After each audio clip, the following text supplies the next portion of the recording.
Que ótimo estarmos juntos para mais um encontro com a palavra. Seja bem-vindo. Esse é um programa de estudo de todos os livros da Bíblia.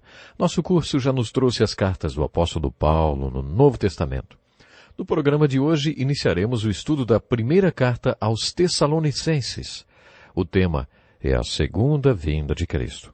É importante entender que a segunda vinda de Cristo não se resume a um evento único, mas a uma série de eventos que se inicia com o arrebatamento da igreja.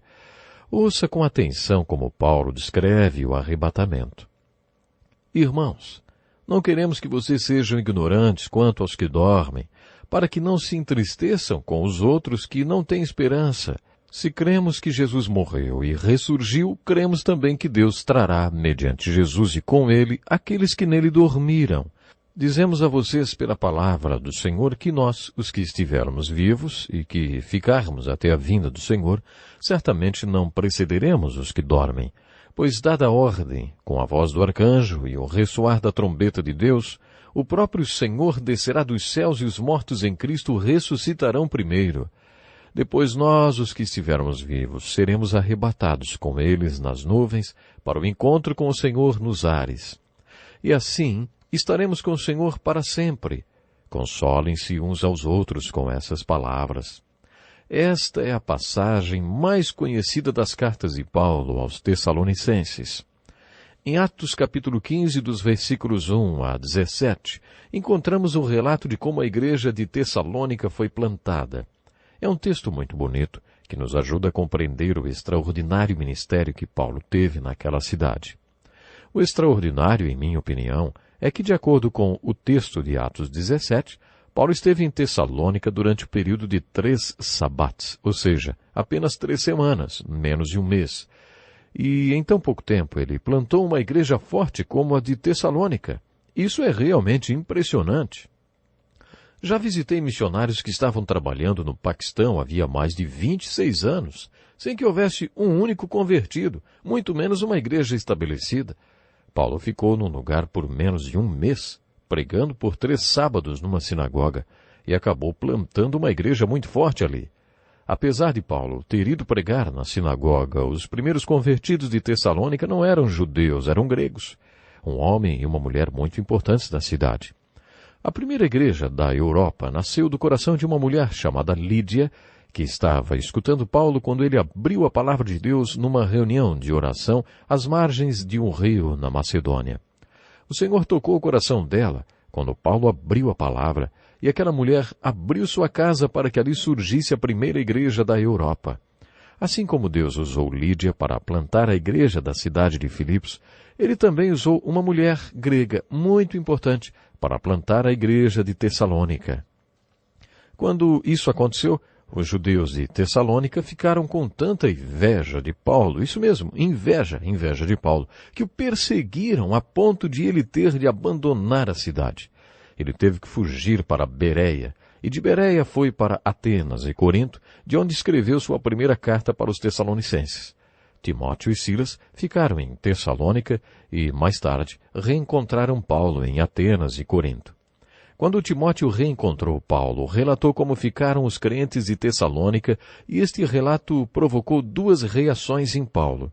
A primeira foi de grande alegria, porque Timóteo lhe disse: Paulo, você não vai acreditar. Aquela gente está realmente firme no Senhor. Eles estão crescendo na fé, e o Espírito Santo tem feito milagres atrás de milagres em seus corações. Esta igreja em Tessalônica é muito forte. Que notícia boa para Paulo. Mas a má notícia era que os judeus estavam com inveja do ministério de Paulo na cidade e estavam perseguindo todos os crentes, inclusive matando alguns. Timóteo também contou que os tessalonicenses tinham muitas dúvidas. Quando Paulo esteve em Tessalônica, ele compartilhou muitos dos ensinamentos sobre a segunda vinda de Cristo. Antes de continuarmos, gostaria de lembrá-los que os livros da Bíblia não foram compilados na ordem em que foram escritos. A organização dos livros da Bíblia baseou-se no conteúdo deles. Eles estão organizados desta maneira por várias razões. Se colocarmos as cartas de Paulo em ordem cronológica, a primeira seria a primeira carta aos Tessalonicenses, escrita na sua segunda viagem missionária, no início do seu ministério, quando plantou a igreja ali. A última seria a segunda carta a Timóteo. Paulo deve ter falado bastante sobre a segunda vinda de Cristo durante as 3 semanas em que ficou em Tessalônica. Percebemos isso quando lemos as 2 cartas que ele escreveu aos Tessalonicenses. Muitas pessoas nunca ouviram falar sobre a volta de Jesus Cristo. Isso é impressionante. Existem 1189 capítulos na Bíblia, e destes, 260 estão no Novo Testamento. Nestes 260 capítulos, a segunda vinda de Cristo é mencionada 318 vezes. E mesmo assim, muitas pessoas nunca ouviram falar sobre a segunda vinda de Cristo. Você está lembrado do nosso estudo dos profetas? Vimos que Miqueias e Isaías profetizaram a primeira vinda de Jesus e quase nos mesmos versículos eles também falaram sobre a segunda vinda. Alguns desses versículos tiveram de ser separados, pelo que chamamos de o grande parêntese. Os estudiosos acreditam que a era da igreja ou a era da graça é o grande parêntese entre os 2 adventos de Cristo. Paulo deu muita ênfase à segunda vinda de Cristo em suas pregações. Talvez ele tivesse uma razão para agir assim.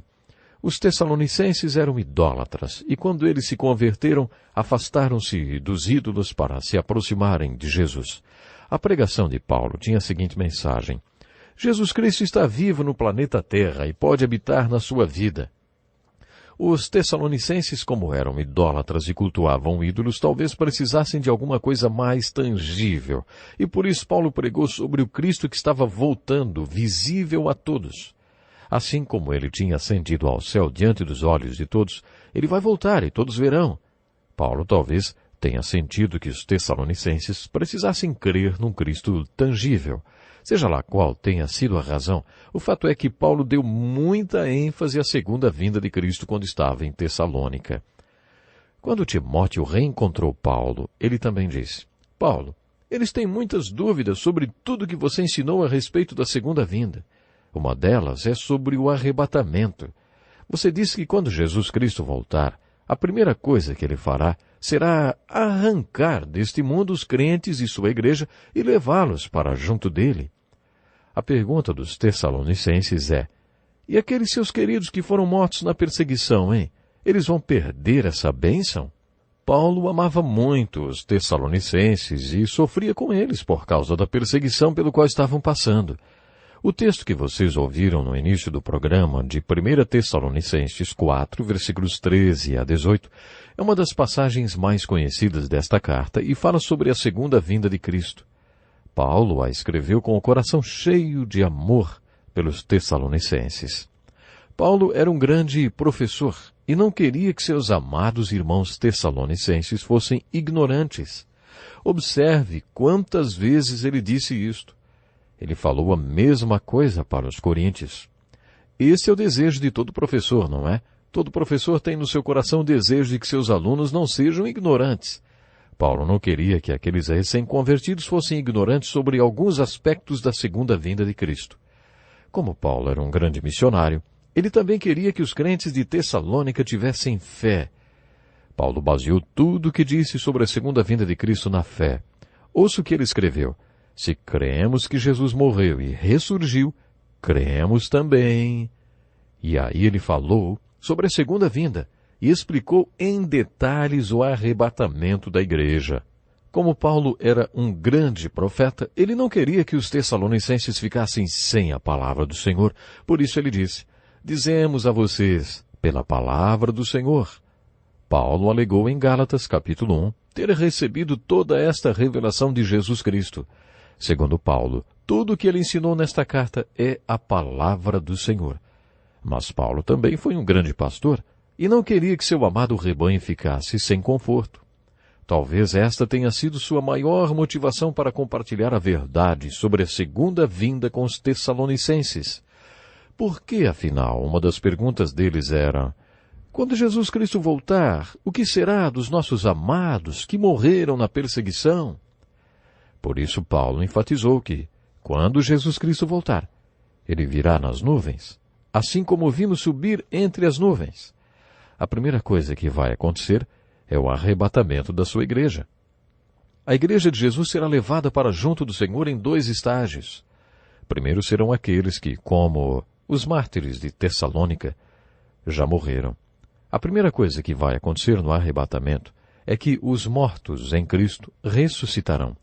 Aqueles que estiverem vivos na volta de Cristo não precederão os que estiverem mortos, mas os que estiverem mortos precederão os vivos.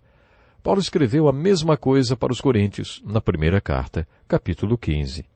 Jesus falou sobre o arrebatamento no Sermão do Monte das Oliveiras, quando falou sobre a segunda vinda. Ele disse, um será levado e outro será deixado. Vocês estão lembrados de como minha professora de escola dominical explicou o arrebatamento para as crianças? Assim como os alfinetes são puxados pelo ímã no ar e os palitos nem se mexem. Se você for espiritual, for uma pessoa que nasceu de novo e que vive com Jesus, você será levado para junto dele no ar. Como os alfinetes. São elevados então pelo ímã. Mas se você não for espiritual, será deixado como os palitinhos.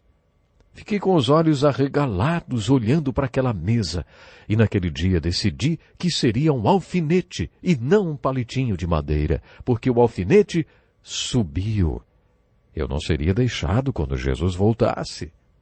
Assim minha professora de escola dominical me ensinou sobre a segunda vinda de Cristo. A segunda vinda de Cristo é o tema principal das duas cartas de Tessalonicenses. O capítulo 1 da primeira carta começa assim. Paulo, Silvano e Timóteo, a igreja dos Tessalonicenses em Deus Pai e no Senhor Jesus Cristo, a vocês graça e paz da parte de Deus e de nosso Senhor Jesus Cristo. Sempre damos graças a Deus por todos vocês, mencionando-os em nossas orações. Lembramos continuamente diante de nosso Deus e Pai o que vocês têm demonstrado, o trabalho que resulta da fé, o esforço motivado pelo amor e a perseverança proveniente da esperança em nosso Senhor Jesus Cristo. Foi com esta saudação que Paulo iniciou a carta. Quando ele escreveu o capítulo 13 de 1 Coríntios, o capítulo do amor, Paulo diz que há 3 qualidades nesta vida muito importantes: a esperança, a fé e o amor. A esperança é importante porque é a convicção que existe em todos os corações de que coisas boas podem acontecer na nossa vida. Existem coisas boas nesta vida e elas vão acontecer na minha vida. Esta convicção chama-se esperança. A esperança é vital porque nos mantém caminhando. Ouvimos falar de milhares de suicídios todos os anos. Uma vez a revista Newsweek fez um estudo sobre o assunto e chegou à seguinte conclusão. As pessoas se matam porque se convencem de que nada de bom pode acontecer em suas vidas. Em outras palavras, elas perdem a esperança. Isso acontece com milhares de pessoas todos os anos e é muito triste. Ao mesmo tempo, não é impressionante que milhões de pessoas ainda tenham esperança? Esta grande maioria não é crente. Se soubéssemos de todos os tipos de problemas que enfrentam, ficaríamos questionando como elas ainda têm alguma esperança. A verdadeira esperança é um milagre. Deus coloca esperança no coração de todos os seres humanos. Não é normal que as pessoas percam a esperança. De acordo com Paulo e com o capítulo da fé, o capítulo 11 de Hebreus, outra qualidade vital da vida é a fé. Ouça a descrição de fé que o autor nos deu. A fé é a certeza daquilo que esperamos. Se temos esperança, temos a convicção de que há algo de bom. Mas esta convicção não passa de esperança até que tenhamos um fundamento para ela, uma razão para crer que algo de bom vai nos acontecer. De acordo com a teologia de Paulo, sem este fundamento ou alguma evidência que sugira que algo de bom vai acontecer, a esperança não passa de um desejo. Com Jesus você tem um fundamento para a sua esperança e a fé dá sustentação para a sua esperança. Esta é a diferença entre esperança e fé. A fé precisa de razões para crer que o seu objeto está lá. A esperança e a fé são qualidades vitais. Mas Paulo diz que a maior de todas as qualidades é o amor. Ele chegou a esta conclusão porque o amor ágape, é o próprio Deus. Observe como Paulo cita estas 3 qualidades na sua saudação aos Tessalonicenses. Ele escreveu assim: Lembramos continuamente diante de nosso Deus e Pai o que vocês têm demonstrado, o trabalho que resulta da fé, o esforço motivado pelo amor e a perseverança proveniente da esperança em nosso Senhor Jesus Cristo. Paulo está mostrando que estas 3 qualidades são evidência de algo.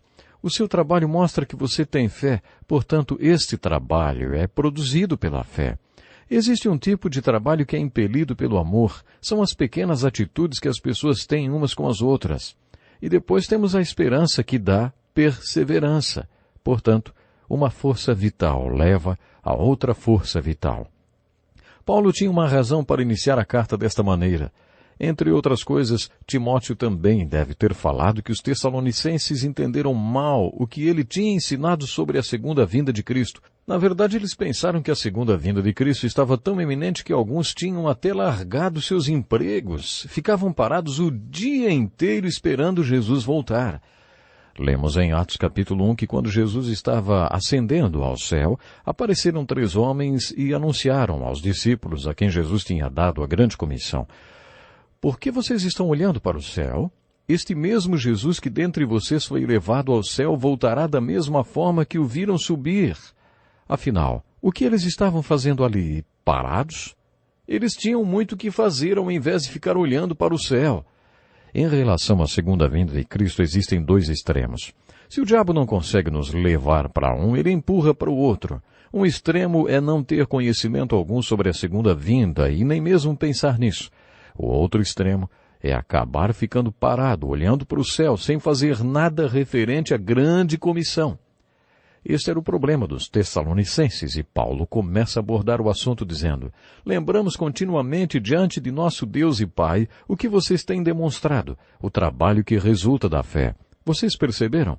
Paulo falou que, se eles tinham fé, deveriam estar trabalhando. O esforço motivado pelo amor e a perseverança proveniente da esperança em nosso Senhor Jesus Cristo. Paulo diz que não precisava anunciar porque as pessoas davam testemunho de como os tessalonicenses estavam firmes e tinham largado a idolatria para seguir o único Deus vivo e verdadeiro.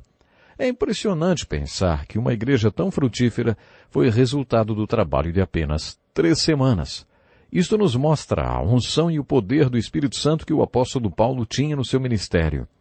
Observe que todos os capítulos desta carta terminam com a referência à segunda vinda de Cristo. No final do capítulo 1, lemos o seguinte: esperar dos céus seu Filho, a quem ressuscitou dos mortos, Jesus que nos livra da ira que há de vir. Existe uma diferença entre vigiar e esperar. No Sermão do Monte das Oliveiras, Jesus disse: vigiem porque vocês não sabem em que dia virá o seu Senhor. Paulo gostava de usar a palavra esperar quando se referia à segunda vinda de Cristo. Uma vez eu estava numa estação de trem e observei um policial algemado a um prisioneiro esperando o trem. Do outro lado, uma moça esperava o seu noivo. O policial estava vigiando para ver quando o trem chegava e a moça estava esperando pelo trem, uma espera muito ansiosa, inclusive. É nesse sentido que Paulo fala no final do capítulo 1 sobre esperar pela segunda vinda do Senhor. Infelizmente eu não tenho tempo de ler agora, mas gostaria que você lesse os primeiros 20 versículos do capítulo 2, nos quais podemos observar o perfil de Paulo, um modelo de missionário, sua coragem, ousadia, sinceridade, objetividade e sua fidelidade a Deus e à palavra dele. Observe também nesta passagem que Paulo não tentava agradar a homens, mas a Deus. Ele podia ser amoroso e autoritário e estava acima de qualquer crítica nas questões financeiras. Ele amava os Tessalonicenses e declarou que o propósito da sua vida era a prosperidade espiritual daqueles irmãos. No capítulo 3, encontramos um relato de como esta carta acabou sendo escrita. Quando lemos as cartas de Paulo, nos perguntamos em que circunstâncias ele escreveu cada uma, como e por quê. Às vezes esta resposta encontra-se no contexto bíblico. É o que acontece no capítulo 3. Por esta razão, não suportando mais, enviei Timóteo para saber a respeito da fé que vocês têm, a fim de que o tentador não os seduzisse, tornando inútil o nosso esforço. Paulo pensou nisso por causa da perseguição que os novos crentes de Tessalônica estavam enfrentando. Agora, porém, Timóteo acaba de chegar da parte de vocês, dando-nos boas notícias a respeito da fé e do amor que vocês têm. Ele nos falou que vocês sempre guardam boas recordações de nós, desejando ver-nos, assim como nós queremos vê-los. Por isso, irmãos, em toda nossa necessidade e tribulação, ficamos animados quando soubemos da sua fé, pois agora vivemos, visto que vocês estão firmes no Senhor. Sabe, eu acho esse texto muito bonito, porque nos mostra o que se passava dentro do coração deste grande missionário chamado Paulo. O capítulo 4 é muito prático. Paulo aconselha os crentes de Tessalônica a ter uma vida tranquila, cuidar dos seus próprios negócios e trabalhar com as próprias mãos, a fim de que andem decentemente aos olhos dos que são de fora e não dependam de ninguém. Esta era a filosofia de Paulo. Os crentes não deveriam ficar olhando para o alto esperando a volta de Jesus, mas deviam trabalhar. Ele mesmo deu o exemplo trabalhando e se sustentando com a confecção de tendas, você se lembra? Ele escreveu algo parecido no 3º capítulo de 2 Coríntios. No capítulo 4, Paulo escreve uma passagem muito bonita sobre o arrebatamento. Como já dissemos, a segunda vinda não será um evento isolado, mas uma série deles. Entretanto, não existe na Bíblia a definição da ordem cronológica de todos esses eventos. Jesus não deu uma data precisa, nem falou em que ordem todos esses eventos vão ocorrer. Ele foi bem categórico, inclusive. Quanto ao dia e à hora, ninguém sabe, nem os anjos dos céus, nem o Filho, senão somente o Pai. Jesus nos ensinou que não devemos estar presos a datas. Se o próprio Jesus não sabe a data certa nem a cronologia de todos esses eventos, por que nós achamos que podemos questionar as questões de datas e às vezes até causar divisão de opinião e de irmãos por causa de um assunto que nem mesmo Jesus foi informado? Mas não se engane, cada um desses eventos vai ocorrer. Não importa se você acha que o arrebatamento vai acontecer agora ou daqui a um século. Meu desejo é que você seja arrebatado com a igreja. Meu desejo é que você esteja preparado. Alguns acham que o arrebatamento será um dos primeiros eventos da segunda vinda de Cristo. Não importa qual seja a sua opinião sobre a ordem cronológica dos eventos da segunda vinda. O importante é saber se você crê no arrebatamento da igreja e se você está preparado. Lembre-se que o apóstolo Paulo compartilhou estas verdades porque queria levar conforto para os irmãos de Tessalônica. Não deixe de buscar conforto nos ensinamentos do arrebatamento da igreja. Esta é a esperança de todo aquele que crê, mas aqueles que não acreditam serão deixados para trás e sofrerão as consequências. Programe-se para estar conosco no próximo encontro com a palavra, onde vamos continuar o estudo da Bíblia Sagrada. Até lá, Deus lhe abençoe. Este é um estudo escrito pelo Dr. Dick Woodward, na voz do pastor Edson Bruno. Até o nosso próximo encontro com a palavra.